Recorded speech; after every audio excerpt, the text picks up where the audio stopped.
So, you want to buy a property on a golf resort. This video is all about making yourself aware, guys. Now, hopefully you've watched my series of golf resorts. Now, this year, I did a sort of a survey asking people, what's the most important thing about living on a golf resort? And you'd be surprised at the results. So the top one, amenities. Now, a lot of resorts don't have a lot of amenities. And I'm talking about bars, restaurants, supermarket. Now, you find most of the resorts have got supermarkets, but there are a few that don't. Maybe a fish and chip shop, a bank. Now, banks are probably not important because a lot of people do that online. And it's the same as a money exchange, that we can do online. Post office, yeah, that'd be a bonus, I suppose. So the other one is the pharmacy, the bus stop, and not forgetting taxis, because you need to get about from the resort to the nearest town or whatever. Now, one of the things I did notice, well, I didn't notice at all really, on any of the resorts, it'd be interesting to know if I missed that, is a health centre. Now, if you're living here 24/7, you're going to need to visit the local health centre. Now, if it's not on site, that means visiting the nearest town or village. And if you hurt yourself really badly, the main hospitals in the Mercia region are obviously Cartagena and Mercia itself. Now, some of the towns do have like a small sub-hospital where you can go for A&E, but they would usually refer you to those two main hospitals. Another one is disabled bays. But also, not just disabled bays, electric car charging points. Now, I've only seen one resort with that on. So, something to think about, guys, especially if you're living there 24/7. If you're buying it as a holiday home, that doesn't matter so much. So the next one is security, 24/7 security. Now, if you just notice just behind me, there was a camera on one of the lampposts. Pretty important, and a lot of people said, yeah, security was the top of the list, number two. I want to say a disclaimer here. I did forget, I should have said it really, not all the resorts have 24/7 security. I know one in particular. So obviously something else you need to check, guys. One thing you will notice if you watch any of my videos on my golf resort series is don't really get challenged. I think there's been a couple where they actually asked for my ID, and I'm talking about my TIE card, my name, where I was going. Some actually just wave you on, don't even get them out of their cabin, and yeah, I'll just drive straight in. Now, I'm hoping, because I don't know, I'm hoping that what they do is that they take your number plate. Now, that doesn't mean nothing. You could have false number plates, I suppose. Now, another tip, guys, is you need to join the golf resort Facebook groups. Now, I'm sorry, guys, I haven't got no links because there's 17 golf resorts, so you can imagine how many links that would be if I had to put them on here. But you need to join those groups. That'll give you an insight on what goes on the actual resort. I'm talking about somebody's parked in my parking space, the rubbish bins haven't been emptied, it's looking a bit messy, those sort of things. Also, another major factor is noise. Now, I'll be talking about that now. Now, on some of the Facebook groups I found out is in the local council areas, they don't have a curfew. Now, where I live, at midnight, we have a noise curfew. After midnight, anybody making a noise can get reported. Police will come out and sort them out.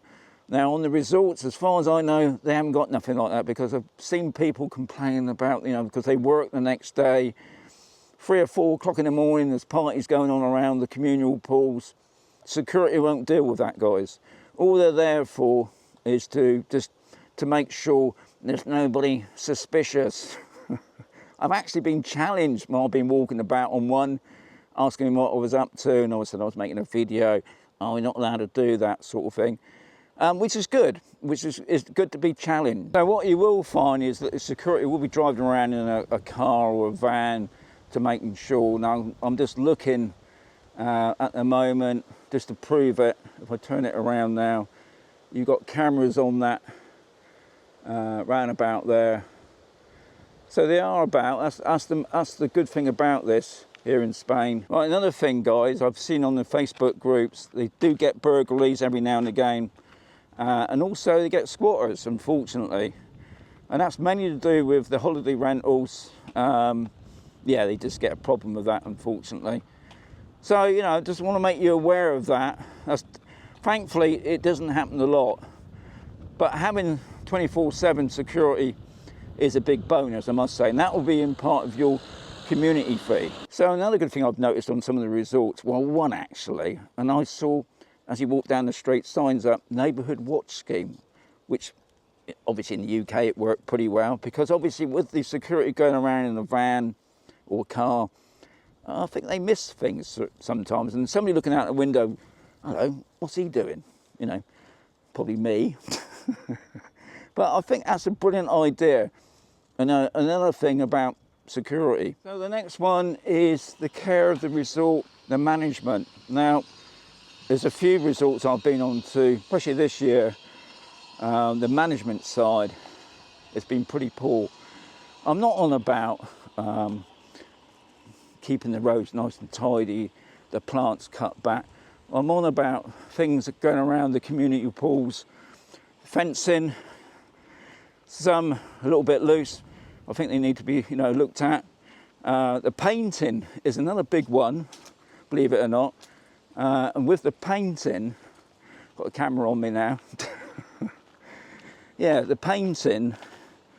Now I've been on some of the resorts. I didn't realise you got a community fee, and sometimes you got a maintenance fee. Now in that maintenance fee, they call it the painter's fee.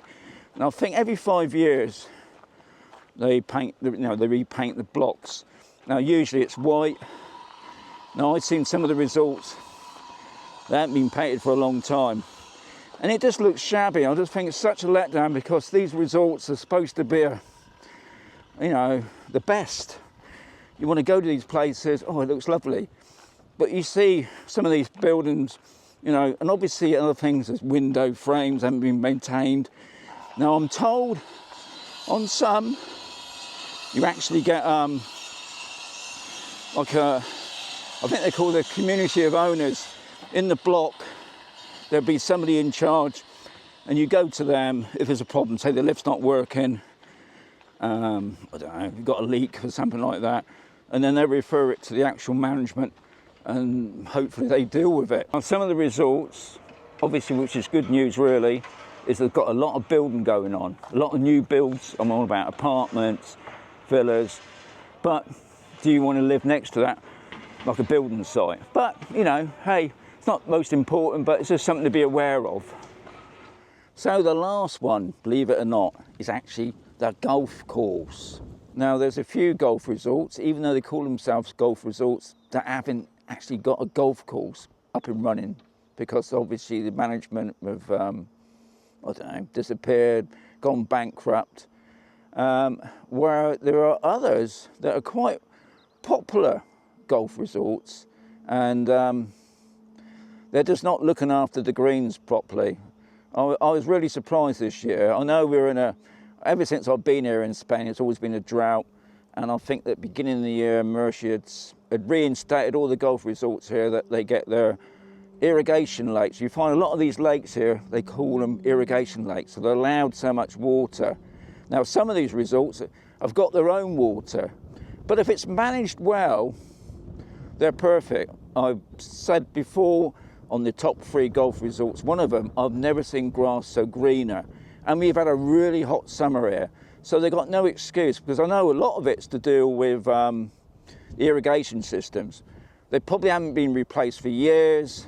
They're quite happy to take your money, but they're not upkeeping the irrigation system. So if the irrigation system's not working properly, then a lot of those courses are just grey. And the problem is once that grass dies, they've got to resow it, which means then strutting down the golf course while it's been repaired. And some have done that as well over the past couple of years. So something else to remember, guys, and probably no doubt in the comments, some people will be saying, yeah, stay clear of that golf course because it's just run badly. And it is. End of the day, it's all down to management. It's just the way it is. But I think it's wrong when they class the resort as a golf resort, when actually it's not a golf resort, it's just become an urbanisation. So I hope you enjoyed my video. I don't want this video to be negative. I just want to make you sure that you're aware when you're looking at a golf resort, what to go for. Now guys, another good tip, get yourself a notebook, write down some questions, because unfortunately when you're going around with an agent, he's not going to say a lot unless you ask him questions. And I've always found if you ask questions, they will get back to you. At the end of the day guys, you've got to come out here and have a look yourself. My videos are just a guide really, because you really need to come out here and have a look yourself. And I suggest that if you're going to live on a golf resort, maybe rent an apartment, probably during the summer when it's really busy. See if you enjoy the noise. Maybe it's not noisy. Some of those resorts probably nice and quiet, and you come out here to have a relaxing holiday. Or for people that want to live here for 24/7, it's worth it. Anyway, end of the day, guys, you want to be living your dream. So check it out, do your research, and enjoy life. And I'll catch you on another video very soon.